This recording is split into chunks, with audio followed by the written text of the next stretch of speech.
Hi friends, welcome to back my Subhash education point.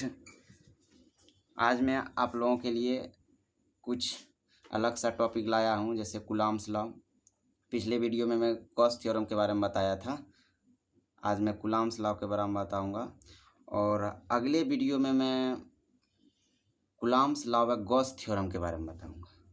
इसलिए उससे पहले मैं कूलॉम्स लॉ के बारे में बता देना चाहता हूं, ताकि आपको आगे परेशानी ना हो। तो चलते हैं, आज का क्लास स्टार्ट करते हैं।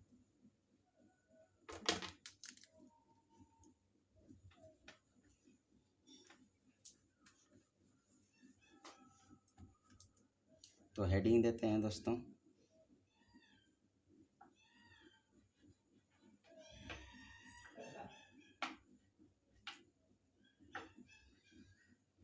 कूलॉम्स।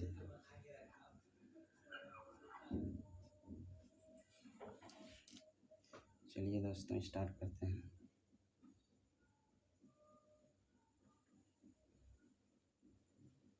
कूलॉम ने ये लॉ 1785 ईस्वी में दिया था।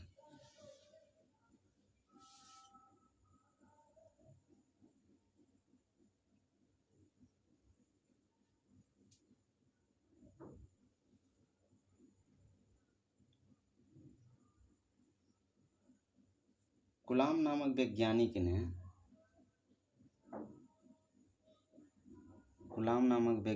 ने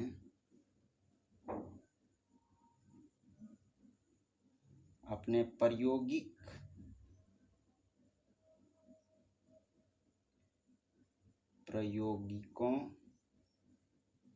के आधार पर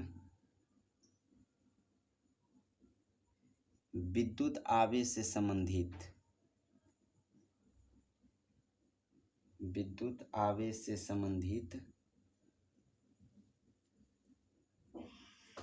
1785 में दो नियम प्रस्तुत किए।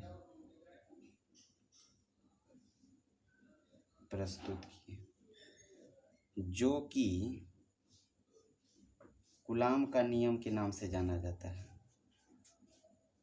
कूलॉम के नियम से जाना जाता है। जैसा कि फर्स्ट लॉ उसका क्या कहता है?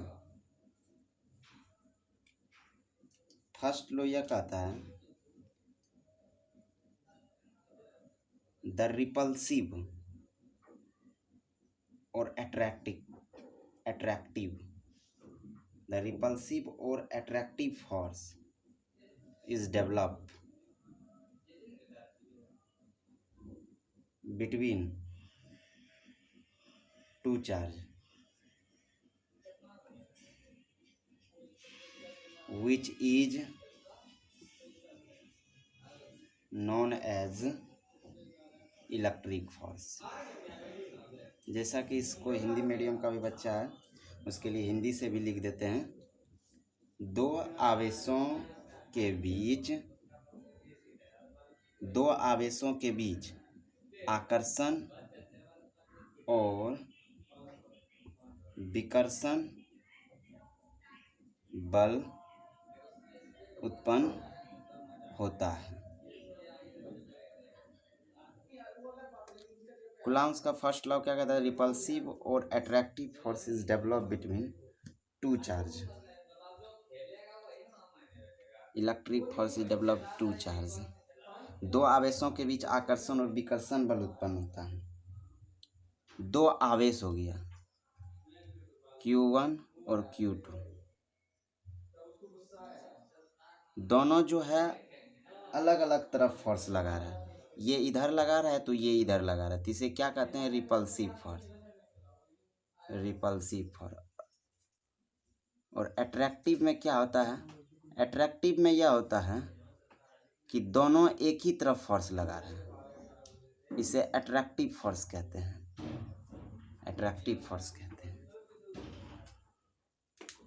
अब सेकेंड लॉ क्या है? कूलॉम ने सेकेंड लॉ क्या दिया है?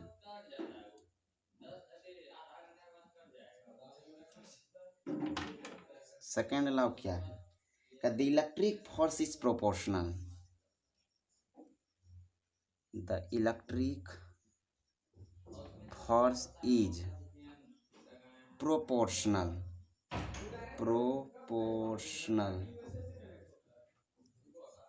To the product of magnitude of two charge but it is universally proportional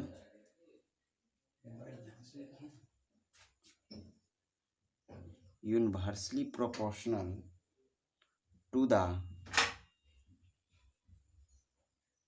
square of distance विद्युत बल्ब दोनों आवेशों के परिमाण के गुणनफल के समानुपाती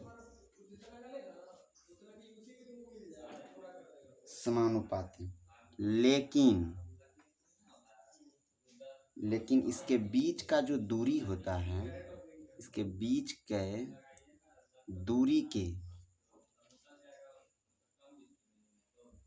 वर्ग के व्युत्क्रमानुपाती होता है।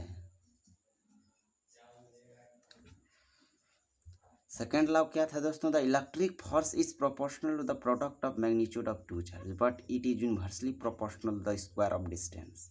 विद्युत बल दोनों आवेश के परिणाम के गुणनफल के समानुपाती, लेकिन इसके बीच के दूरी के व्युत्क्रमानुपाती होता है। आगे बढ़ते हैं दोस्तों, इसे मिटाना पड़ेगा क्योंकि स्पेस मेरे पास कम है। आप लोग Q1 Q2 ये बीच में R हुआ, यानी दोनों आवेश के, क्या कहता है कि विद्युत बल दोनों आवेश के परिणाम के गुणनफल के समानुपाती।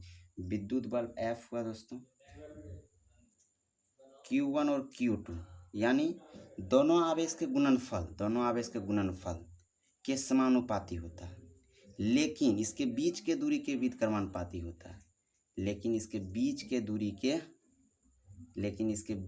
दूरी के व्युत्क्रमानुपाती होता है। और F universally proportional to Q1 Q2 बटे R square. F equal to देंगे, और इक्वल टू लाने के लिए हमें K लाना पड़ता है, K कांस्टेंट, जिसे हम कहते हैं इलेक्ट्रिक कांस्टेंट, Q1 और Q2 बटे R square. K equal to जो है इसे इलेक्ट्रिक कांस्टेंट कहते हैं।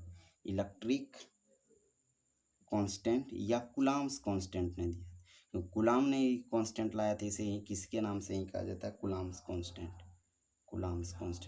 K का जो मान होता है दोस्तों, K का जो मान होता है 1/4 पाई एप्सिलॉन नॉट होता है। इसलिए F इक्वल टू K के जगह 1/4 pi epsilon not Q into बटे QR बटे R स्क्वायर। और ये हमारा सिद्ध हो गया। सेकेंड लॉ, कुलाम ने सेकेंड लॉ जो दिया था यही नियम है। थैंक यू दोस्तों, अगले वीडियो के साथ मिलूँगा फिर।